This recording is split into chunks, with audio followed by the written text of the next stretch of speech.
दोस्तों आज मैं आपको बताऊंगी कि कैसे एक्सपोर्ट टू एक्सेल और पीडीएफ और सीएसवी करते हैं। ठीक है, जब हम एमवीसी में जब ग्रिड बनाते हैं तो हमारे सबसे पहले एक बहुत अच्छी रिक्वायरमेंट होती है हमेशा कि उन्हें सारा डेटा एक्सपोर्ट टू एक्सेल चाहिए और पीडीएफ चाहिए। ठीक है, तो कभी कभी हम कस्टमाइज़ बनाते हैं और कभी बहुत ईजी होता है।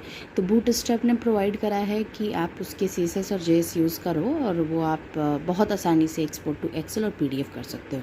तो मैं आपको दिखाऊंगी कि कितनी आसानी से हम कर सकते हैं। ठीक है, यहाँ पे आपको गूगल पे सर्च करना है bootstrap data table export to Excel. Okay, फिर इसमें जो पहली लिंक आई है उस पर आपको क्लिक करना है। उसके बाद आपको ये वाली पेज ओपन होकर आएगी। ठीक है, फिर आप स्क्रॉल करके जाएंगे, आपको यहाँ पे ये मिलेगा। ठीक, और यहाँ पे क्या बता रहे हैं कि आपको ये देखिए, ये आपकी CSS है जो आपको यूज़ करना है, आप अपने कोड में लिख दीजिएगा। HTML हमारा जो डेटा है, ठीक है, जो दिख रहा है यहाँ पे, तो ये उनका स्टैटिक डेटा इन्होंने बना रखा है। अगर आप देखेंगे तो लिस्ट ऑफ डिटेल्स आएगी आपके, बहुत सारे यूज़र, लेकिन हमें डायनेमिक चाहिए तो हमें इतना सब कुछ लिखने की ज़रूरत नहीं है। डेटा हम वहाँ से लाएंगे और लूप लगा के डेटा अपना ग्रिड में बाइंड करेंगे। ठीक है, अब हम देखते हैं जावास्क्रिप्ट में इन्होंने क्या यूज़ किया है। तो जावास्क्रिप्ट के लिए इन्होंने सिर्फ ये वाली चीज़ यूज़ करी है और ये कुछ उनके जावास्क्रिप्ट के कुछ CDN वो है, तो हमें ये अपने यहाँ लिखना पड़ेगा। ठीक है, तो एक तरीके से ये लोड होगा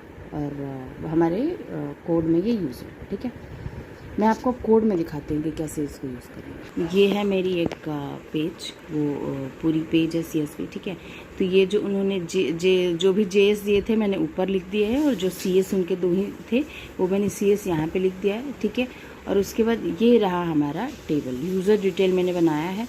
तो किसी भी टेबल में 2 पार्ट होता है, जैसे आपको पता है TR वो रो की जो हेडिंग होती है उसके लिए हमने T हेड, इसमें हम क्या लिखते हैं हेडिंग, और इसमें T बॉडी जो होता है उसमें हमारा कॉलम होता है। ये T बॉडी लिया हमने। ठीक है, ये जो आप फॉर लूप देख रहे हैं T बॉडी में, ये मैंने जो हमारा कंट्रोलर से डेटा आ रहा है उसको हमने यहाँ पे यूज़ किया हुआ है। ठीक है, तो इतना तो आपने कर ही लिया होगा, आपके पास डेटा होगा। आप देखते हैं एक्सपोर्ट टू एक्सेल कैसे लगाते हैं।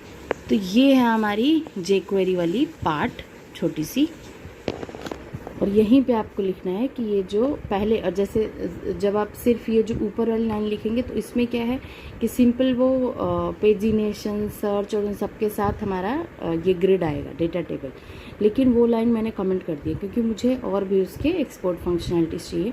तो यहाँ मैंने एक्सेल कर दिया। अगर आपको PDF चाहिए तो ऐसे करके आप यहाँ पे PDF कर सकते हो। ठीक है, अगर आपको कॉपी चाहिए तो आप यहीं पे कॉमा दे के और यहाँ पे कॉपी लिख सकते हो, और भी बहुत सारी चीज़ें। ठीक है, तो आप उस पेज पे जाना और एक बार देखना कि आप क्या क्या वहाँ पे लिख सकते हैं। ओके, प्लीज़ मुझे बताएं आपको वीडियो कैसा लगा, और मैं और सारी वीडियो आपके लिए बना के भेजूँगी। ठीक है, चलिए बाय।